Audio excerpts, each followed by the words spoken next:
Hello everyone, welcome to this introductory video to SQL Server. We're going to be covering two of the foundational SQL statements today, the create statement and the insert statements.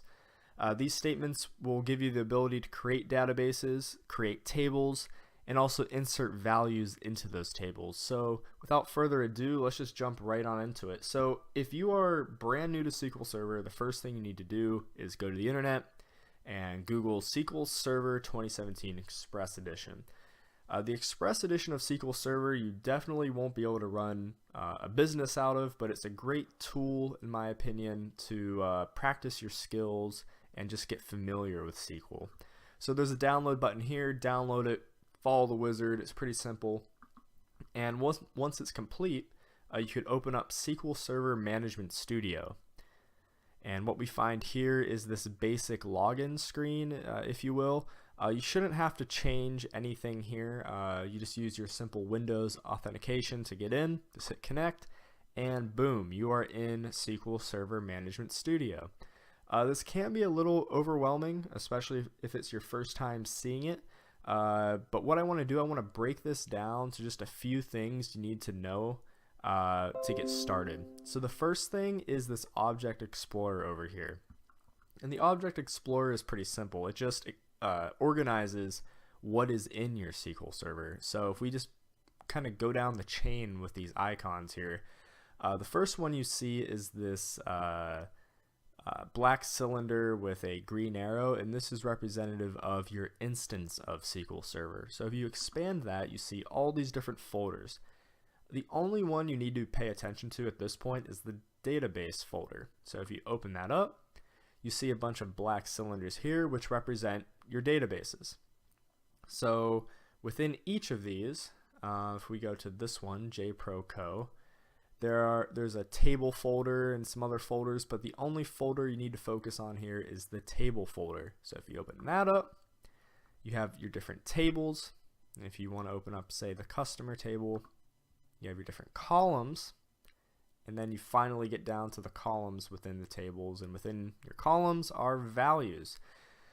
So that's a lot of organization, that hierarchy there, as you see. It's pretty simple. Just to summarize, you got your instance, you got your database.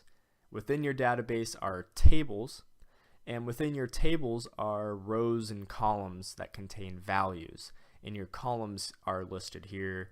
Here you got 5 basic ones: customer ID, customer type, first name, last name, and company name. And if we see what's in this table, we could just right click on customer and hit select top 1000 rows. And we have these two panes that popped up. This first pane is your query pane, and this is where you write queries. And a query is simply a line of code or lines of code that is telling SQL to return or perform some action. And in this case, we want SQL to return information within the customer table. We are selecting these fields, customer ID, customer type, first name, last name, company name, from the customer table, and then we get a result pane down here where we could see what information is inside that table. So just to recap, your query is basically you're asking your computer, find me information. And you just got to tell it what you want. I want customer ID and customer type from the customer table, and what you ask you will receive in the result pane down here. So I think that pretty much covers up what you need to know about the basics. We're going to go over an example of creating a database from scratch, so we can go over some basic statements and just kind of explain more what's going on and just kind of get our feet wet with SQL.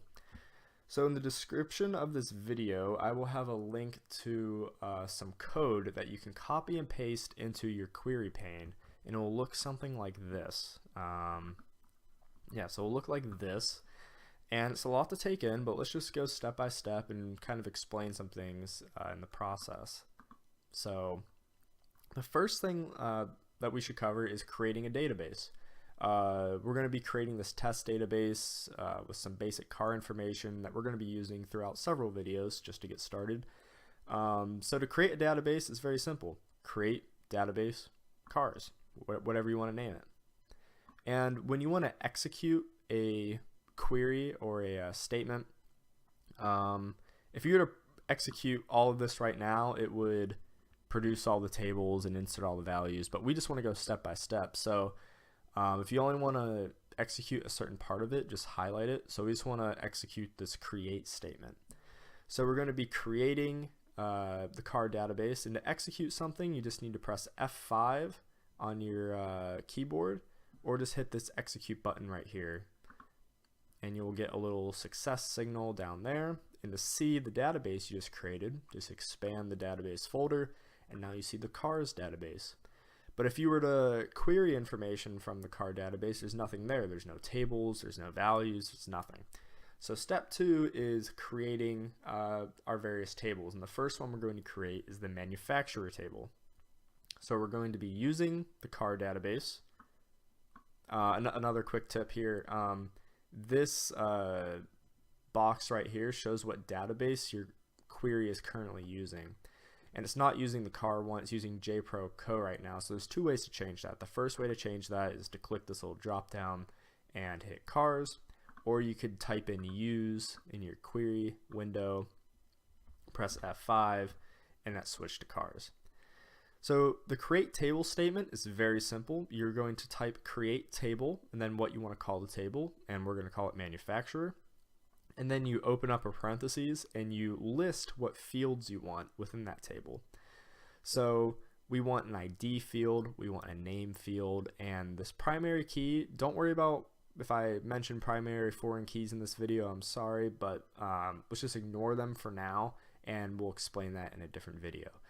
So creating the table, very simple. List what columns you want. I want the ID column, I want the name column, and right next to your column names you have this data type. So for every column in your database needs in your tables needs to have a data type.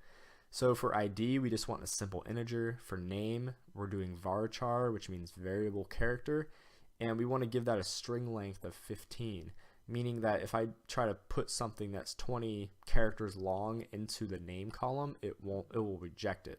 So I could do 150 or 105 if I wanted to, but for now we're just going to leave it at 15.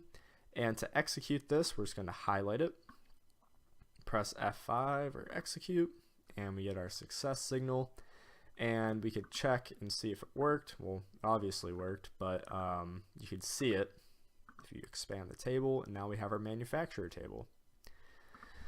So if you were to do a select statement from the manufacturer table, it wouldn't work yet because there's no values in there. So we need to insert values into our manufacturer table, and to do that you just do this simple insert into statement.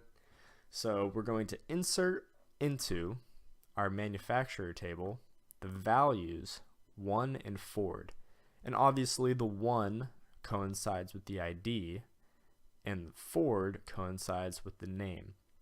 And if you were to list more columns here, like a created date or something, you would just continue the list here, created date, last name. I don't like it, the more fields you have, you got to list them out in your insert statements. So let's just run this and populate our table. All right, so it says it was successful. So the next thing we're going to cover is selecting information out of the table we just created. So I like to always start my queries with use, so I'm going to be using cars. We don't need to do that, but I like to. So we're going to be using the car database. We're going to select. If we open up the manufacturer table here, we could probably now see, yes, we can now see the columns in the manufacturer table. We got ID and name. So we're going to select ID and name. And if we run this, it won't work, because when you pull information out of a database, you need to tell it what table you're pulling information out from. So you do a from statement, from manufacturer. So what this is saying, we are going to select the ID column and the name column from the manufacturer table. And when we run that, we get our result set back. So That's just a quick and easy example of a select statement. One thing I forgot to notice, when you list your columns here, you need to do a comma. So again, if there was another column here that we wanted to pull, like a created date or something, we would just need to continue to list them. And if you want to select all the columns from a particular table, so if I want to select all the columns from manufacturer, you could either list them out like I did before, or you can just type in an asterisk. The asterisk denotes all columns. So select all columns from manufacturer. If we run that, we get the same result. So it works. So in the rest of this video, I'm just going to be filling in step by step the rest of the tables we're going to work with, but it's pretty much the same process. And then at the end, I'm going to recap what it's going to look like from your end, from receiving the file I send you to uploading information in your database quickly. You won't need to go and highlight and do this step by step. You're going to simply open the file up, press F5, and everything will be created for you. But let's just continue on. So we're going to create an owners table. So we're going to highlight that, create it. We're going to populate the owners table with values. There we go. Moving on, step 4 to the models table. Create the models table. Insert values into the models table. Then we're going to create the vehicles table. Then we're going to insert values into the vehicles table. Finally, we're going to create the vehicle type table and insert values into the vehicle type table. So now if we refresh in the Object Explorer, there's this little refresh icon that you can hit to see what you just created. So now we have all these tables in our cars database. So for some quick practice, let's close this out. Let's do select statements from all of our tables to see what they now look like. So to open up a new query window, just hit new query up here. And we're going to be using the cars database. We're going to select all from manufacturer. We're going to select all from models. Select all from owners. Select all from vehicles. And finally, select all from vehicle type. Let me run that.